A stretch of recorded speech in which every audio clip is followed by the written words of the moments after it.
How are we doing? I actually remember to turn off the furnace, so we will not be getting the loud noise of the steam condensing in the pit, and then the motor going whir. So at least you have that's one of the things that I've made preventable from ruining another episode. Tonight, episode 144 of Randsanity.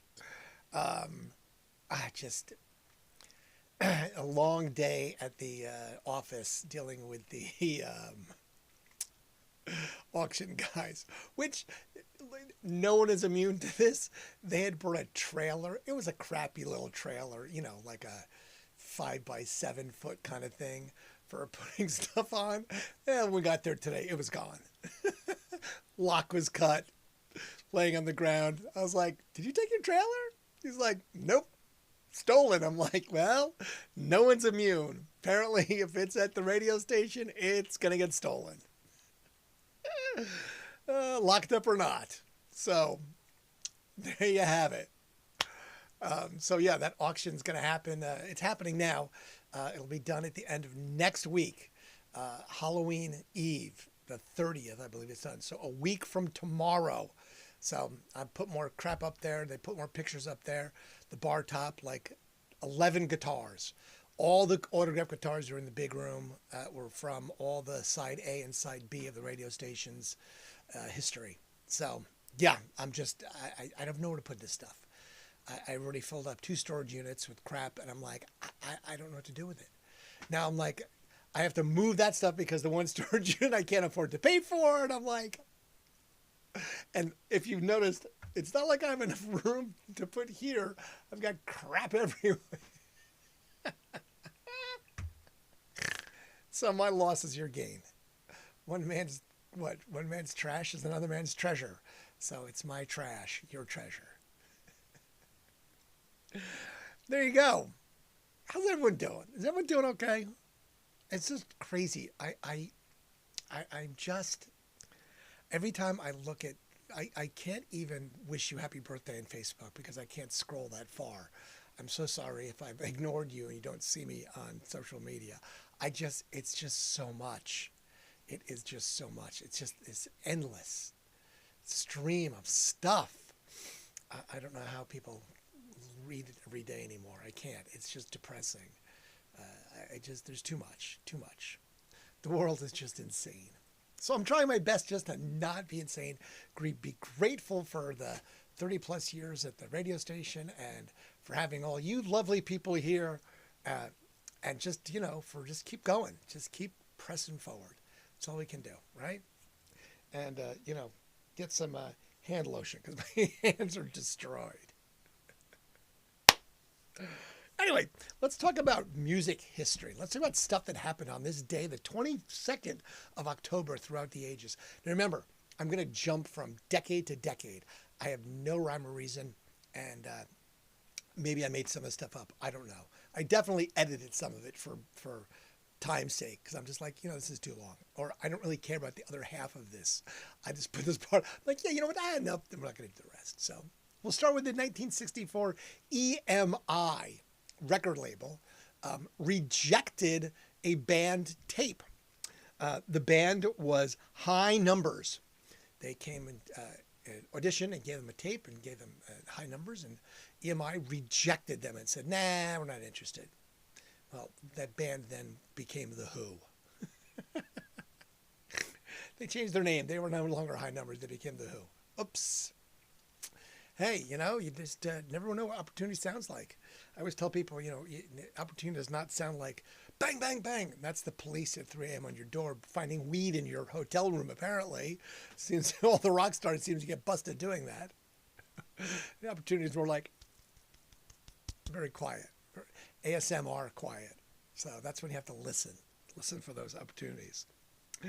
1969, the rumors of Paul McCartney being dead reached a fever pitch.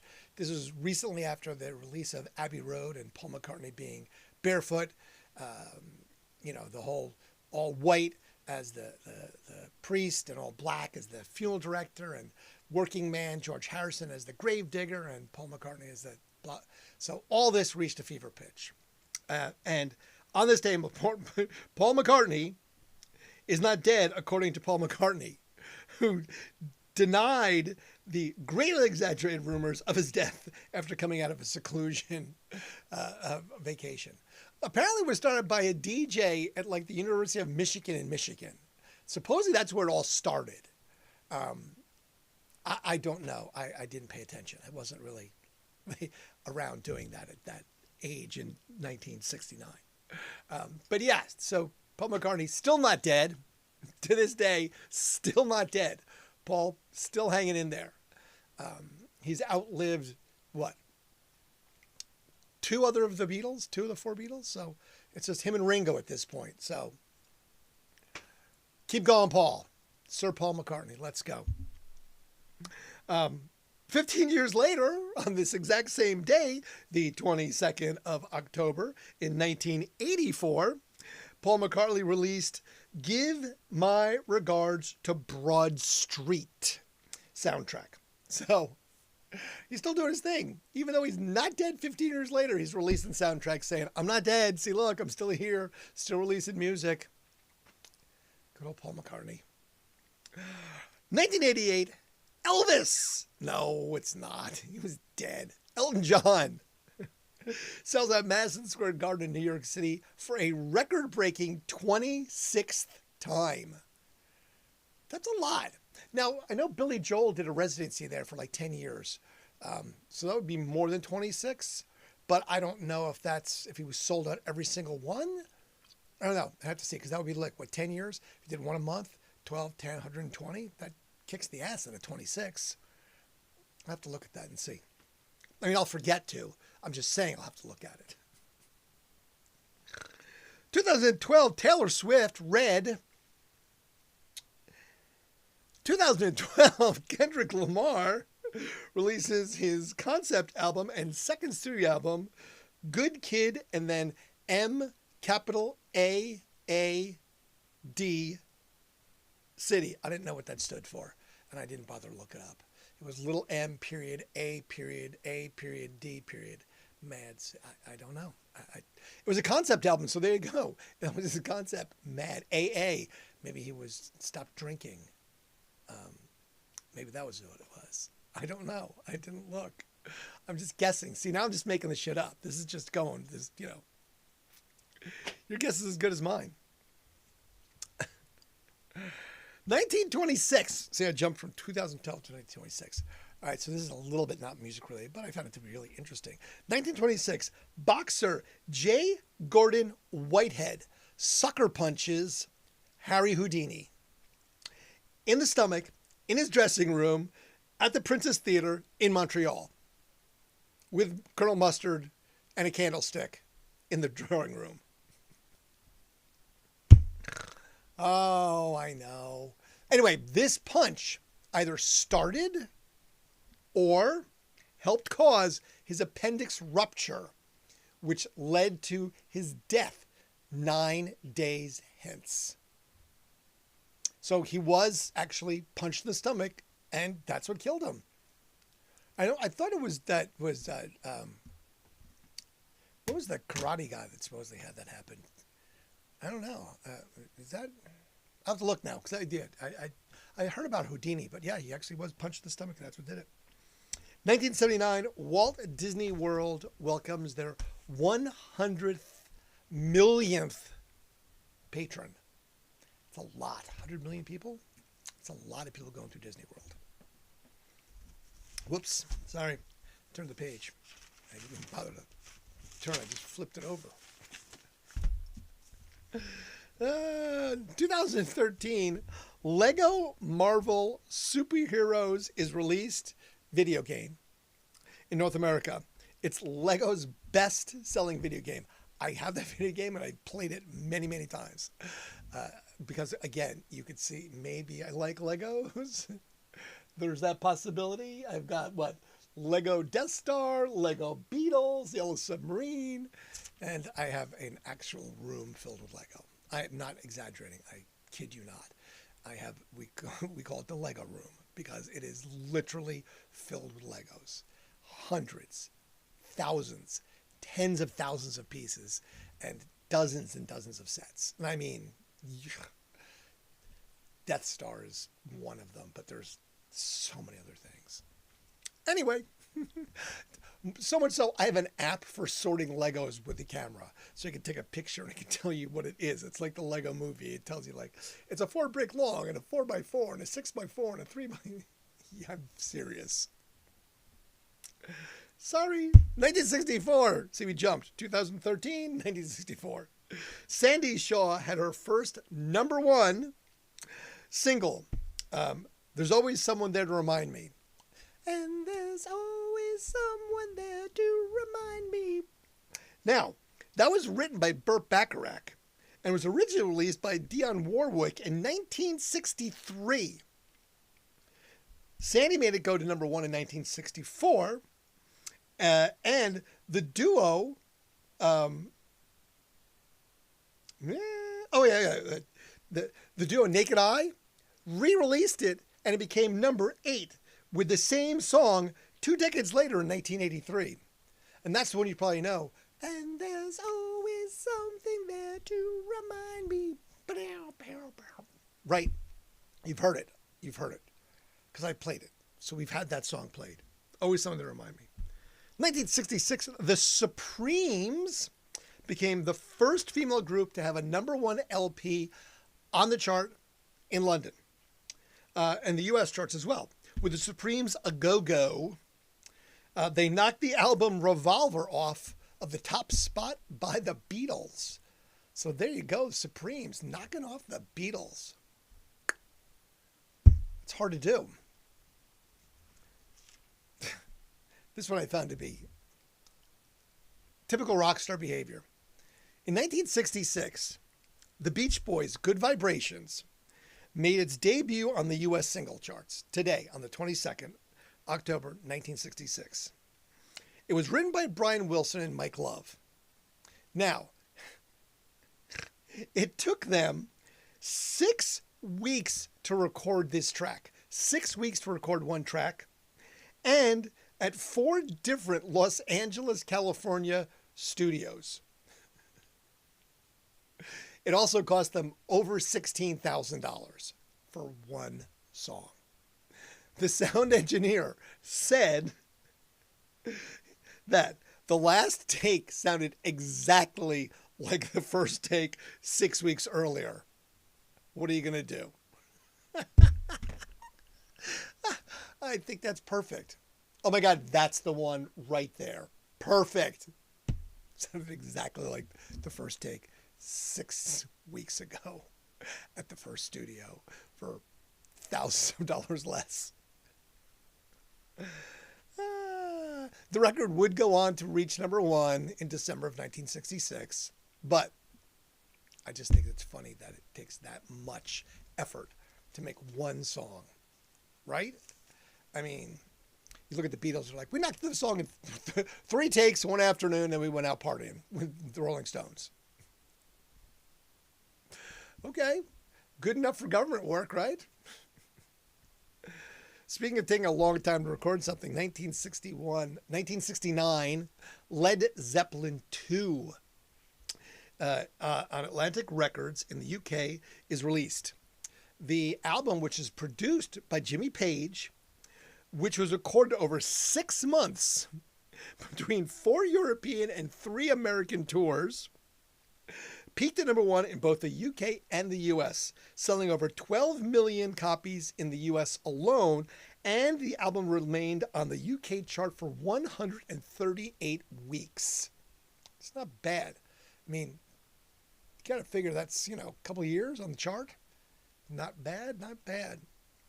Now, this album is both recognized and regarded as one of the most influential rock albums ever recorded. I mean, I didn't vote on that. Someone did, and that's their opinion. So if you don't like that opinion, then you don't have to. That's the beauty of this. You don't have to like someone's opinion if you really don't want to. I think it's influential. I don't know if it's the most influential, but sure, why not? I did listen to it. Jane Dornacker, a traffic reporter for WNBC, as well as a member of the San Francisco, California rock band Lena and the Snake, as well as a backup singer and writer for the band The Tubes, was unfortunately killed in a helicopter accident while reporting live for the New York City radio station, WNBC.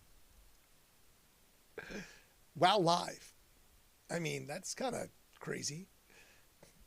I was going to go Google that. I'm sure it's somewhere. But, you know, that's fairly horrific.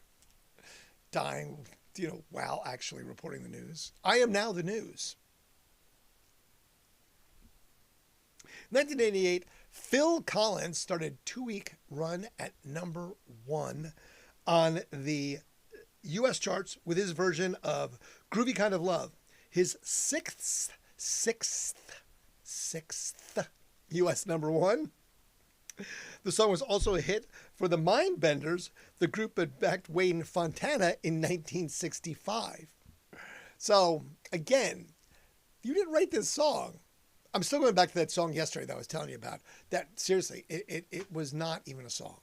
It was just a bunch of freaking edits and samples. I mean, I can do that. I mean, really. And get a number 1 hit? Get a gold record? Make lots of money? I don't know. It seems funny. 1988, U2 scored their 4th UK number 1 album with the double set and film soundtrack for Rattle and Hum.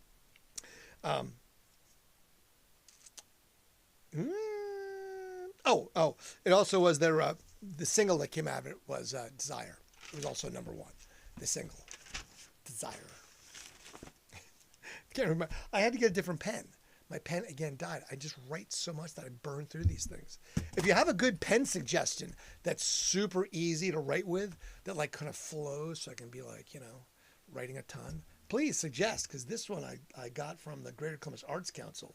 It was a freebie and I loved it. So I grabbed like 20 of the things, just filled my pocket with them. Just was like, thanks, free pens. I'm not kidding you. I really did, because I wrote with for about a second. I'm like, oh, I love this pen. I'm like, I'm just going to take literally like a, you know, you've seen in movies, someone grabs the box of cigars. They just grab a scoop of cigars and put it in their inside pocket. Yeah, I literally did that with the pens. I grabbed like a scoop and put them inside my pocket. This time there was no pocket shrimp in there. An entirely different story. But the pocket chicken story, I think I've told you about. Pocket chicken, you know, chicken in the pocket. Hours later, need a snack. It's like, pocket chicken? It's like, what the, really? It's like, yeah, I have a chicken finger in my pocket. It's only from like 6 hours ago. It's chicken. It doesn't go bad in your pocket, right? It's a pocket chicken. 1990, the band Pearl Jam played for the very first time on this date, October 22nd, 1990. They appeared at the Off-Ramp in Seattle. 10 years later, in 2000, the band Pearl Jam played at a show in the MGM Grand in Las Vegas, Nevada, celebrating their 10th year anniversary of the first time they ever played as a band at the Off-Ramp in Seattle, Washington. I mean, give them credit. They remembered. So, you know, they took that upon themselves to celebrate their success and have the anniversary 10 years later. So, bravo. 1993, Oasis signed a 6-album deal with Creation Records. They received a $54,000 advance. The band released their record-setting debut album, Definitely Maybe, in 1994, which topped the UK album chart and quickly became the fastest-selling album in British history at the time. I'm sure they got a little more money than that $54,000 after that. I don't know what their deal was, but you got to figure, you know, a couple bucks an album. I don't know. I mean, what is the royalties, the way it works when you sell the physical medium as opposed to streaming and you get 0.002 cents per song or something? I don't know. There's got to be some good formula for that. But bands still make their money when they tour and merch. So remember, buy that t-shirt, that $70 t-shirt. 1996, it was announced that the Beatles are bigger than the Beatles. I was confused too. I'll explain. The statement was based on the sales so far for the year in 1996. This is October, late October of 1996. So far, they had sold 6 million copies of their back catalog albums. Then they released the Best of the Beatles Anthology 1 and the Best of the Beatles Anthology 2, which combined sold 13 million copies. And with the anticipation of the anthology Beatles number 3, they estimated that they would go over 20 million album sales for the year in 1996. Now remember, the Beatles broke up in 1970. Okay? Think about that. 1970 they broke up. 1996. This is 26 years later. Okay? The survey that they did showed that 41% of their album sales, of that 20 million, was bought by teenagers who were not even born when the band broke up in 1970. 41% of 20 million. That's a good damn number right there, if you think about it. Not born yet when the Beatles broke up. Because that was 26 years before that. So you had to be like, a midlifer at that point. Crazy. 1999, Sinead O'Connor. Oh, Sinead. Dare picture the Pope. I'll tell you when I met her, she literally was chain smoking. She was lighting one cigarette off the other one, burning it down to the stub. And then she would flip it over and light another one. And it was just crazy. I was like, whoa, holy chain smoking. She was a cute little pixie. She was very nice. I enjoyed my time when I met Sinead O'Connor. Anyway, Sinead O'Connor attempted to buy the church that she was ordained into the sisterhood of in 1999. The church was on the market for a mere $94,000. I don't know if she bought it or not. I didn't look. I was just thinking about the Sinead O'Connor story. In my houndstooth coat and my long floppy hair. You've seen that picture, haven't you? I'll have to dig it out somewhere. All right. Look, I'm not going to have pilot error tonight because I saw that the camera's going to run out of time. There you go. Man, I'm really washed out when that camera's on, isn't it? I'm going to have to adjust that a little bit. Man, that's like overly bright. If I do this. Oh, look. See, now I'm not overly washed out. But now it probably doesn't look as good in the other cameras, does it? I'll have to see. Let's look at the other camera. Oh, it's not terrible, is it? Is it better on or off? Makes the background a little darker. We'll give it a shot. See if that's any better. See if you notice it. Do you like that any better or not? I can still read. George Michael paid this is the year 2000, okay? George Michael paid $1.875 million for the Steinway piano that John Lennon wrote Imagine. $1.875 million. George Michael said, "I know when my fingers touch the keys of the Steinway, I will feel truly blessed. And parting with the money isn't a problem. Just ask my accountant." Fair enough. Ask his accountant. He just parted with $1.87 million for a piano. Michaels had to outbid both Robbie Williams and Liam and Noel Gallagher of Oasis. Now, I would imagine that they would want that because, they always equate themselves so much with the Beatles, but I guess they weren't willing to shell out $1.875 million. Maybe they didn't have that money yet in 2000 because they only got their $54,000 advance back a few years before. I don't know. But that's a big sum of money. Think about that. Almost $2 million for a piano. Fandom, telling you. 2002, the Foo Fighters released One by One. That's a good album. Definitely a good album. Their fourth LP, which included hit singles All My Life and Times Like These. One by One won a Grammy for the Best Rock Album of 2004, and it was their second Grammy Award. Foo Fighters I've seen a bunch of times, and man, they're always good. I have not been disappointed at a show yet. Every time, always good. Even when Grohl was on the throne with a broken leg, I saw that in Indianapolis, I think. Drove out there, and that was still a good show. You know, he didn't jump around as much, but hey, man, you know, you can sit and play just as good as stand and play, apparently. 2005, ABBA, their song Waterloo was voted the best song in the history of Eurovision Song Contest. Viewers, I guess, in 31 countries across Europe voted during a special show in Copenhagen to celebrate the annual award's 50th anniversary. I listened to Waterloo just a little while ago. That's all right. It's fun. I don't know if it's the best song in the history of Eurovision. I mean, I guess. Again, that's subjective, right? Art is subjective. So I don't know. I wasn't sure if that was something that I would say was the best or not.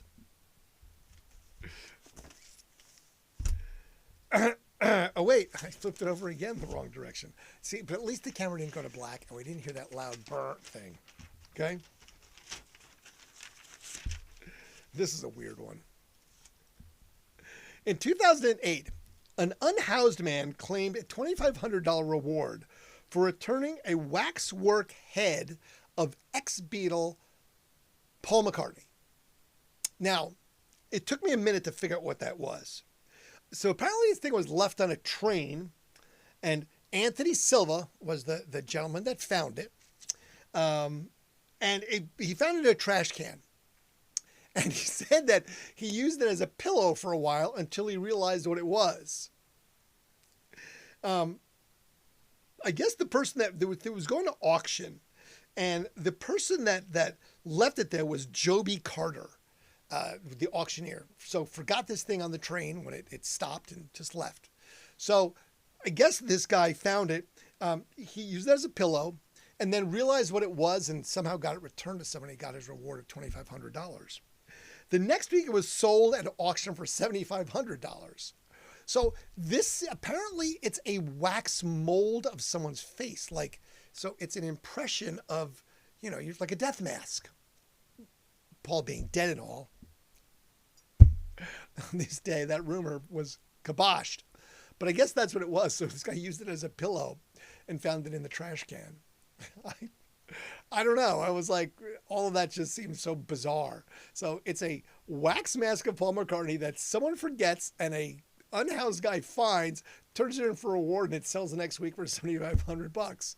Again, who wants a wax face of Paul McCartney? I don't get that. I just don't. Anyway, 2014, the band Kasabian won Best Live Act and Best Act in the World at the Q Awards in London. Kasabian. I love those guys. We had them play a show. Oh, it was, it was right around there. And it was a cold outdoor show. It was like November. And it was so freaking good. They did a big room. They were so good. I had to listen to Kasabian. I had to listen to like the whole album. And I was like, oh man, I forgot how good they are. So yes, Kasabian, amazing band. Yeah. Best band in the world? I don't know. Why not? We could see that. Now see, this camera's doing it. The lighting's changing and it's starting to fade in and out. Oh, I hate that. All right. So I'm going to turn this back on so at least it'll stop doing that because it's not worrying about the lighting. And I've got to take the autofocus off apparently and fix that because that's really annoying. Anyway, that is it for the news of things that happened on the 22nd of October throughout the ages. I avoided some and deleted others because, some I just don't care about. I'm sorry. I don't have time to do every little detail. And you probably don't want to stay for every little detail because you don't. You just click it out and going like, screw this. This sucks. Born this day, I'll rattle through the list. Annette Funicello from the Mickey Mouse Club. Leslie West from the band Mountain, who did Mississippi Queen. Mississippi Queen. Ba-na-na-na-na. Greg Hawkes from The Cars. I guess he was the drummer. Jeff Goldblum. He was in the music thing. Jeff Goldblum from Jurassic Park and all that good stuff. 73 today. Happy birthday to Jeff Goldblum. Bobby Blotzer of Rat. Round and Round. Rat with a double T. Chris Kirkwood of Meat Puppets. From Backwater. Daryl Jennifer of Bad Brains. Jeff Foreman of Switchfoot. Christopher Lloyd. Back to the Future. Jim from Taxi, 87 today. And Bob Odenkirk. Happy birthday to Bob Odenkirk from, Breaking Bad, Better Call Saul, the movie Nobody. I guess there's going to be Nobody 2 coming out, or it's out. I just haven't seen it because it hasn't shown up on, free TV somewhere since I don't go to movie theaters anymore without my free passes. And Carlos Mencia from The Mind of Mencia. I saw him in Las Vegas, and it was definitely interesting. He absolutely fell off the face of the earth. I would definitely like to figure out what happened to that, but that's probably because he got canceled for the fact that his jokes were so like, cringe. Because he made fun of like everybody. And I mean, yes, it's funny. It's a comedian. And it was hard for you not to laugh, but he would always bring up like, you're going to laugh, and it's hard for you to laugh because you feel bad about it. So you're looking at your coworker. Are they laughing? So if they're laughing, that's okay to laugh. Not you. They can't laugh because they're not laughing. And you're going to feel like, oh my God, this guy's laughing at that joke. I can't believe he's laughing at that joke. Because, yeah, he told some really cringe jokes that were just funny, but woof, a little bit. And the only person that of any fame and celebrity that passed away today that I observed was Cleavon Little. If you know who Cleavon Little is, you're a better human than I am. No, I knew what Cleavon Little was because I was like, wait, I know that name. Cleavon Little, he was Sheriff Bart in Blazing Saddles. Excuse me while I whip this out. I had to watch that because he's like riding the horse into town, and they're all ready to welcome the sheriff. And, it was just pretty off color. But I don't know if you could make Blazing Saddles today. That was a different time. It's a different time. I think people would be outraged, to say the least, if you laugh at Blazing Saddles. But it's funny. I'm sorry. It is. So if you haven't ever seen it, watch it because it's damn funny. That's all there is. That's all the news that's fit to print. It's the 22nd. I can't believe it's the end of October. So the Halloween parties are going to be happening this weekend, and next week's Halloween, and holy crap. At least I have Halloween decorations up. I did decorate, so I have my stuff up. But yeah, holy crap. I can't believe it's Halloween. Wow, here it is. Crazy. So tomorrow's Thursday because the blue buckets are out. Tell ya. Tuesday's green, Thursday's blue. So no, tomorrow's Thursday. And then I guess there's an open house on Sunday at the radio station. So if you're coming to that, I'll see you then. And then between now and then, I'm going to do more of these things and do more construction and do more stuff. That's all I got for you. All right? So go live your lives. Have a great rest of your Wednesday night. We'll see you tomorrow, Thursday. We'll do this all again, but completely different. And yeah, that's it. I don't really have anything else. I just had a kind of strange day. Dealing with three people who are like, you sound this, what about this? What about this? What about this? I'm just like numb from it. I mean, it'll be over soon, but it's just, I don't know. And I'm not complaining. Don't think of when I make these bitches, I'm not really complaining, okay? I'm grateful for the 30 years, the people I met, the rock stars I hung out with, everything. So I have no regrets. That's sort of like, I regret nothing. But it's just, it's a lot right now. It's just a lot. So anyway, that's all there is. So thank you. Have a wonderful rest of your evening. I'll look for you tomorrow, or you look for me tomorrow, because I don't actually get to see you. I just get to see numbers when I see like, oh my God, there's nobody here. I'll I'll make it to 200 and then we'll see. Okay?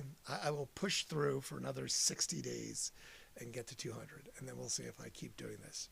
Because if people aren't watching, then why in the hell am I even doing it? Love you, friends. I truly do. And I truly appreciate the people that come and say hello. I'll see ya. Fade to black.